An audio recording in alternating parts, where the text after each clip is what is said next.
আর কিছুদিন পরে লালমনিরহাটে এভাবে ঘোরানো হবে সব ধরনের আন্তনগর এবং লোকাল। আসসালামু আলাইকুম guys, welcome to SBN blog. আপনারা দেখছেন এসবিএন ব্লগ। আজকের এই ভিডিওতে আমি এসেছি লালমনিরহাট, আর লালমনিরহাট রেল স্টেশনে আমি আছি। আপনি দেখতে পাচ্ছেন পাশে ভিউগুলো দেখতে পাচ্ছেন। এখন আমি লালমনিরহাট স্টেশনে আছি, আর লালমনিরহাট স্টেশনে আসার মূল কারণ হচ্ছে এখানে একটা রেল ঘোরানোর জন্য টার্নিং পয়েন্ট বানানো হচ্ছে। আপনারা সবাই অবগত থাকবেন যে টার্নিং পয়েন্ট কাকে বলে। টার্নিং পয়েন্ট বলতে বোঝানো হচ্ছে যে আপনারা রেলে যখন চলাচল করেন সেটা নির্দিষ্ট টাইম পর পর একবার ঘোরাতে হয়, বা সেটা না ঘোরানোর কারণে তার ভিতরে কিছু যান্ত্রিক ত্রুটি আসে। সেই ত্রুটির কারণে বিভিন্ন সমস্যা হতে পারে, যেটা আমাদের রাজস্বের জন্য খুবই খারাপ একটা হবে, আর সরকারের জন্য এটা অনেক ব্যয়বহুল একটা বিষয় হয়ে যায়। তো সেই জন্য আর কিছুদিন পর কিন্তু এখানে বুড়িমারি এক্সপ্রেস উদ্বোধন হওয়ার কথা আছে, কিন্তু সেটা এখনও চলমান হচ্ছে। অনেকদিন যাবতই বলা যাচ্ছে যে বুড়িমারি এক্সপ্রেস চালু হবে, কিন্তু এখন হচ্ছে না, সেটা কাজ চলছে। তো এখানে কিন্তু এখন টার্নিং পয়েন্ট বানানো হয়েছে, সেই টার্নিং পয়েন্টটি আমি আজকে আপনাদের দেখাবো। ভিডিওটি ভালো লাগলে অবশ্যই লাইক, শেয়ার, কমেন্ট করতে ভুলবেন না, আর ভিডিওটি পুরোটা দেখতে থাকুন।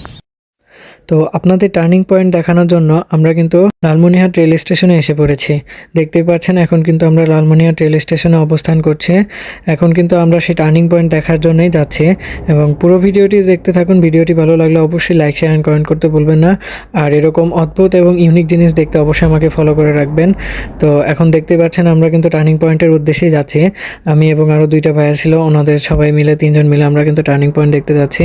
আর আমার পাশে এখন যেটা দেখতে পাচ্ছেন, এখানে হলো ট্রেনকে গোসল করানো হয় বা সব ধরনের ময়লা পরিষ্কার করানো হয়। ট্রেনে আন্তনগর বা আপনার যেগুলো লোকাল ট্রেন আছে সেগুলোতে আমরা যা ময়লা করি সেটাই কিন্তু এখানে পরিষ্কার করা হয়।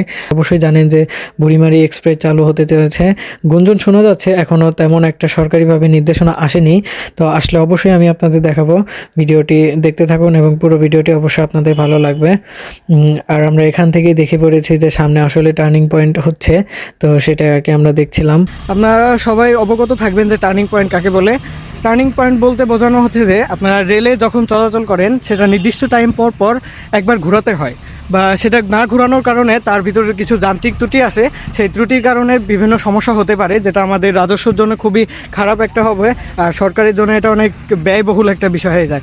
তো সেই জন্য আর কিছুদিন পর কিন্তু এখানে বুড়িমারি এক্সপ্রেস উদ্বোধন হওয়ার কথা আছে, কিন্তু সেটা এখনও চলমান হচ্ছে।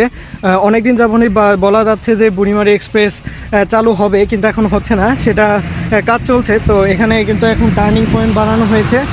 দেখতেই পাচ্ছেন এখন কিন্তু আমরা টার্নিং পয়েন্ট এসে পড়েছি। এটা কিন্তু এখনও কাজ চলমান হয়েছে, মানে 80% কাজ সম্পূর্ণ হয়েছে। দেখতে পাচ্ছেন এটাই কিন্তু সেই কাঙ্ক্ষিত টার্নিং পয়েন্ট, যেখানে যার উপর দিয়ে ট্রেনটাকে আনা হবে এবং তারপর এটাকে ঘোরানো হবে এটাই। আর এটার একটা বিশেষত্ব কি, এই ট্রেনটাকে ঘোরানোর জন্য আপনার যে অনেক জনবল লাগবে সেটা না, আমাদের মতন সাধারণ মানুষও কিন্তু এটাকে ঘোরাতে পারবে। কেননা এর মূল মেকানিজম হলো এই যে নিচে যে একটা বেয়ারিং আছে, সেই বেয়ারিংটাই হলো এটাকে ঘোরাতে সাহায্য করে। তো আপনারা আশা করি কেউ এটা ওরকম জানতেন না, তো সেই ভিডিওটি আজকে আমি দেখাচ্ছি। তো ভিডিওটি ভালো লাগলে অবশ্যই সবাইকে শেয়ার করে দেবেন, আর এগুলো ভিডিও অবশ্যই সবার দেখা এবং জানার উচিত। তো দেখতেই পাচ্ছেন এটাই সেই টার্নিং পয়েন্ট। টার্নিং পয়েন্টটা যে বানানো হয়েছে এটা কিন্তু একটু রেল স্টেশন থেকে একটু ভিতরে, এই সাইডটা একটু বাজারের সাইডটায়।